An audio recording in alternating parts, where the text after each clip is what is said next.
Bonjour et bienvenue pour ce nouvel épisode. Si vous avez un petit instant à m'accorder et que vous êtes super bien installé, je vous propose d'y plonger. Allez, c'est parti.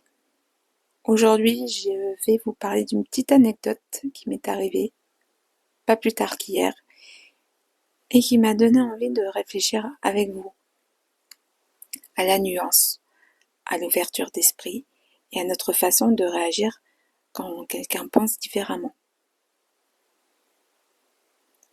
Hier soir, donc, j'ai eu une petite piqûre de rappel sur ce que devient parfois notre société.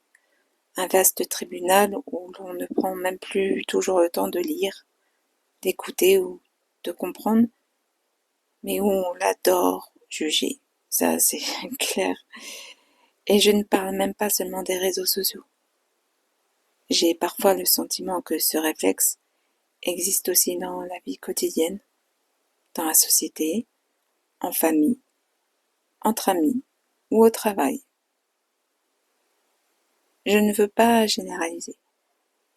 Je sais qu'il existe encore beaucoup de personnes capables d'écouter et de dialoguer, et je peux évidemment me tromper. Mais j'ai l'impression qu'il devient de plus en plus difficile d'exprimer une opinion différente sans être immédiatement catalogué.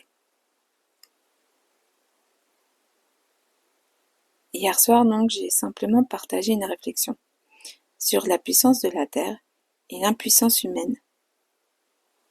Et quelqu'un a lu quelques mots en diagonale avant de venir me faire la leçon et de me coller une étiquette. Alors je préfère être claire. Je ne suis pas climato-sceptique. Je reconnais le changement climatique et la responsabilité humaine.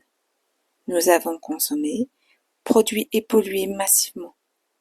Et nous avons notre part de responsabilité. Ça, c'est fait. C'est un fait et je ne nie pas.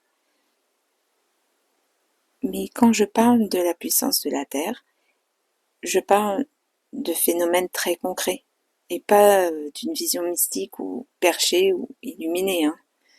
Je parle des océans, de l'atmosphère, des courants, des volcans ou des cycles naturels. La Terre est un système complexe qui nous dépasse largement.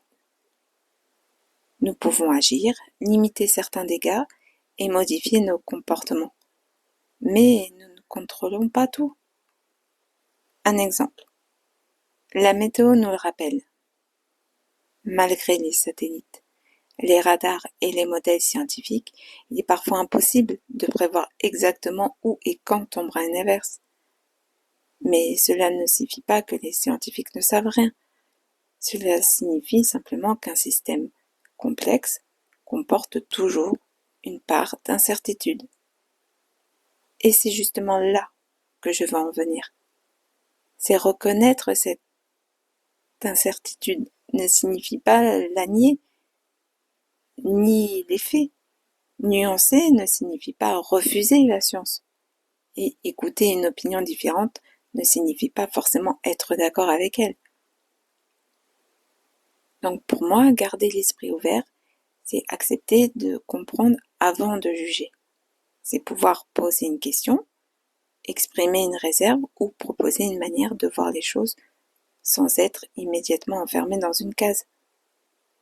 On peut avoir des convictions fortes, mais tout en restant capable de les questionner. On peut reconnaître notre responsabilité sans nous croire tout-puissants. On ne peut pas être d'accord sans transformer chaque discussion en procès. Le vrai problème, ce n'est pas que nous ayons des opinions différentes. C'est que nous supportons de moins en moins que les autres pensent autrement. Et je trouve que c'est vraiment regrettable. Nous avons remplacé la discussion par l'étiquette, la curiosité par le jugement, et la nuance par des camps. Moi, je ne prétends pas détenir la vérité. Et je peux me tromper.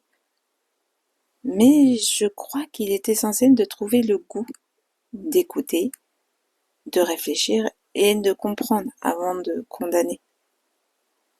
Parce qu'avoir l'esprit ouvert, ce n'est pas renoncer à penser. C'est accepter que notre manière de voir les choses ne soit peut-être pas la seule.